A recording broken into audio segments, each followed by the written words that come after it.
ধর্মের কথা যারা প্রচার করেন তাদের খুব সাবধান হওয়া দরকার।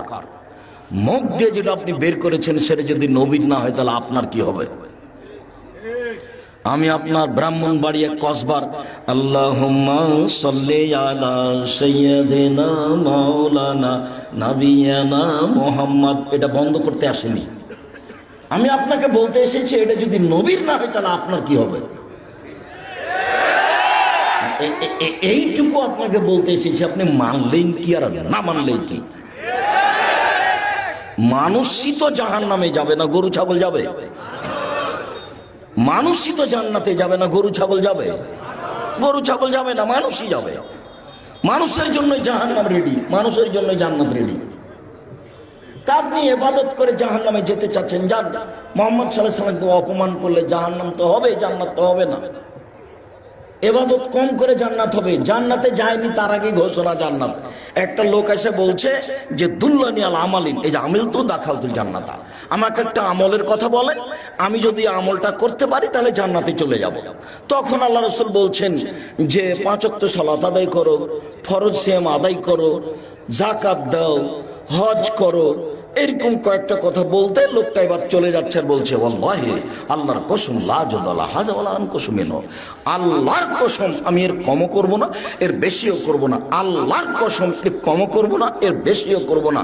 জানেন কি, ও জোহরের 6 রাকাত সুন্নাত পড়বে না,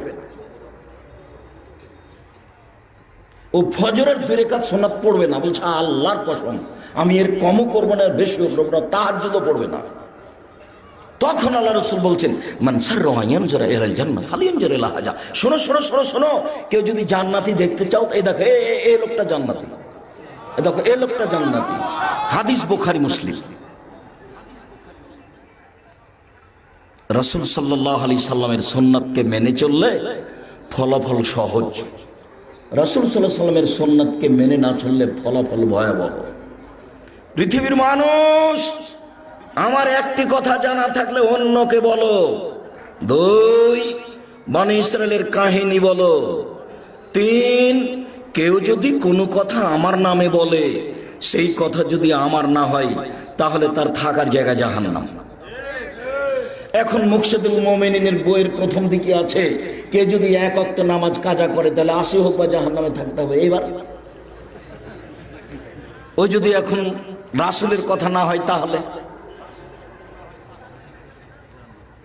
ধর্ম তো সহজ নয়, আপনি যেভাবে মনে করেছেন সেভাবে নয়। ধর্ম একজন মানুষের নামে চলে, একজন মানুষের কথাতে চলে, যার নাম মুহাম্মদ সাল্লাল্লাহু আলাইহি সাল্লাম। পৃথিবীর কোনো মানুষ দিয়ে চলে না ধর্ম। আব্দুর রাজ্জাক সাহেব মধ্যের বাক্যটা যে বললেন বনী ইসরাইলের কাহিনী, ওখান থেকে আমাদের একটু বলেন তো বনী ইসরাইলের কাহিনী বলতে কি? তা একটু দেখেন তাহলে বনী ইসরাইলের কাহিনী বলতে কি। যেমন হাজার হাজার বছর পূর্বের কোন কাহিনী যেটা আমাদের উপকারে আসবে তার নাম বনী ইসরাইলের কাহিনী। অবশ্যই তা সত্য হতে হবে, মিথ্যে যদি হয় তাহলে আবার হুজুর জাহান্নামে গেছে। তো সত্য কাহিনী কি?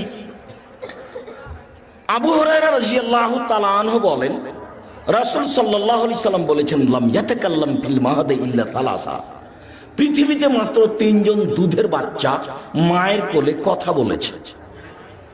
দুধ খেতে খেতে শিশু বাচ্চা মায়ের কোলে কথা বলেছে। 1 নম্বর হলো ঈসা আলাইহিস সালাম।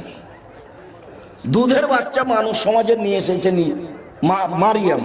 জনগণ দেখে বলছে ছি ছি ছি ছি ছি ছি, এর বাপ কত ভালো মানুষ, এর মা কত ভালো মানুষ, এর জেনার সন্তান নিয়ে এসেছে। কার সাথে ধরা পড়ে জেনার সে সন্তান নিয়ে এসেছে, অবৈধ সন্তান নিয়ে এসেছে। ছি ছি ছি ছি, এর বাপ কত ভালো মানুষ, এর মা কত ভালো মানুষ। উনি নিজেও বলছিলেন যে আমি সন্তান জাতিকে কি দিয়ে বুঝাবো, কুনতু নাসিয়াম মানসিয়া, আমি যদি মিটে যেতাম সমাজ থেকে, কেউ জানতো না যে পৃথিবীতে মারিয়াম আছে, আমি যদি এরকম হয়ে যেতাম তাহলে কত ভালো হতো। আমি জাতিকে কি দিয়ে বুঝাবো যে এটা আমার সন্তান, আমার যে স্বামী নাই।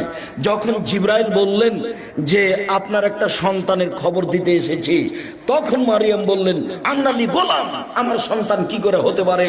লাম ইয়ামসাসনি বাশারুন ওয়া লাম আকু বাগিয়া, আমার বিবাহ হয়নি, আমি ব্যভিচারিণীও নই, আমার সন্তান কি করে হতে পারে? আমার বিবাহ হয়নি, আমি ব্যভিচারিণীও নই, আমার সন্তান কি করে হতে পারে? তখন আগন্তুক জিবরাইল বলছেন, একুল রব্বুকা আলাইহি হাইয়্যিন, আরে তোমার প্রতিপালক বলছে যে এটা আমার কাছে একেবারেই সহজ।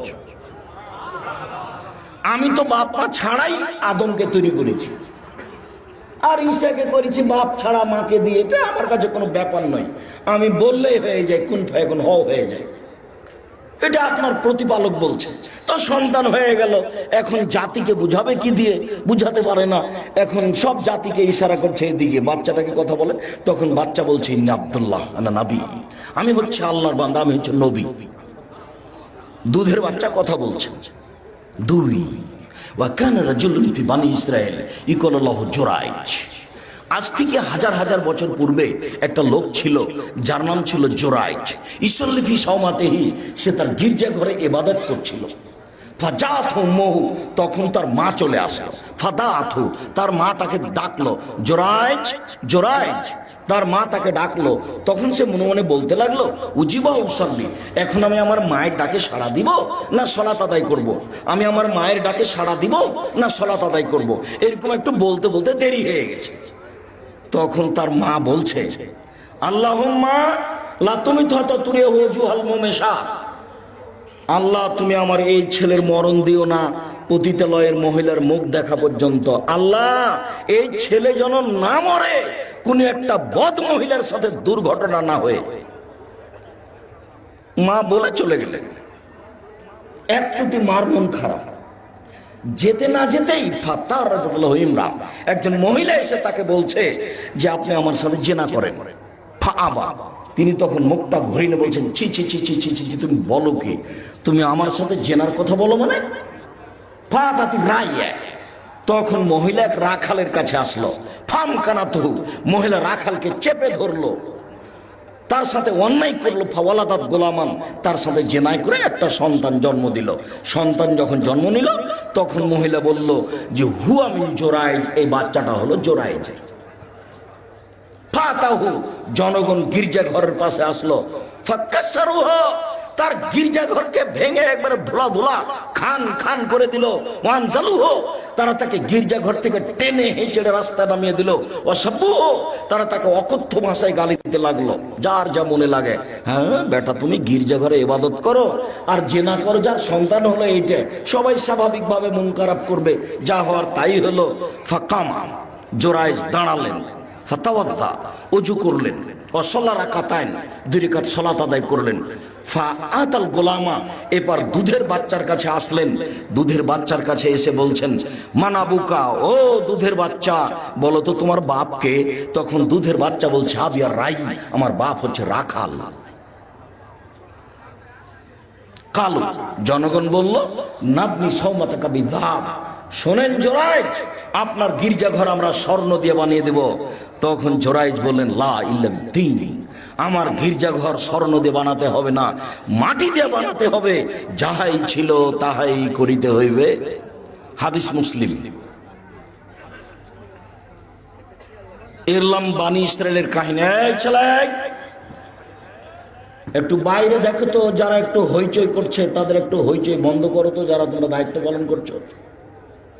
যারা আশেপাশে হইচই করছে তাদেরকে দূরে বিদায় করে দাও। যারা দোকানপাটে আছেন তাদেরকে আমি অনুরোধ করছি, কিছুক্ষণ কথা লেনদেন ক্রয় বিক্রয় বন্ধ করুন। এর নাম বানি ইসরায়েলের কাহিনী। এই হাদিসে আমাদের বুঝার কি আছে? এই হাদিসে আমাদের বুঝার আছে, জীবনে কোনোদিন ছেলে মেয়ের জন্য বদদোয়া করবেন না। ছেলে মেয়ে যদি আপনাকে মারে, আপনাকে গালি দেয়, আপনার হাত পা ভেঙে দেয়, তবুও আপনি আল্লাহকে বলবেন না, আল্লাহ তুমি এই ছেলেকে ধ্বংস করো। ছেলেকে বলবেন না, তোকে ত্যায্য পুত্র করলাম, তোকে ত্যায্য পুত্র করলাম, তুই বাড়ি থেকে বের হয়ে যা, তোকে জমি দিব না, এই করবো না সেই করবো না, কিছু বলবেন না। তাড়াহুড়া করে ওযু করে ভিতরে ঢুকে 2 রাকাত সালাত আদায় করে আল্লাহকে বলেন, আমাকে ছেলে ফিরিয়ে দাও। আমি তো এই ছেলে চাইনি, আমি অনেক কষ্ট করে ছেলে মানুষ করেছি, তুমি আমাকে ছেলেকে ফিরিয়ে দাও। কান্নাকাটি করে চোখের পানি ঝরিয়ে বলেন, একটু পরে ছেলে এসে পা ধরে ক্ষমা নিবে, দিয়ে বলবে, আব্বা আমার ভুল হয়েছে, জীবনে আপনার সাথে এই আচরণ করবো না। কথা মনে হয় বুঝাতে পারলাম না। জীবনে কোনোদিন পরস্পর সবকে বলে দিবেন ছেলে মেয়ের জন্য বদদোয়া করবেন না। 1 নম্বর শিক্ষা এখানে।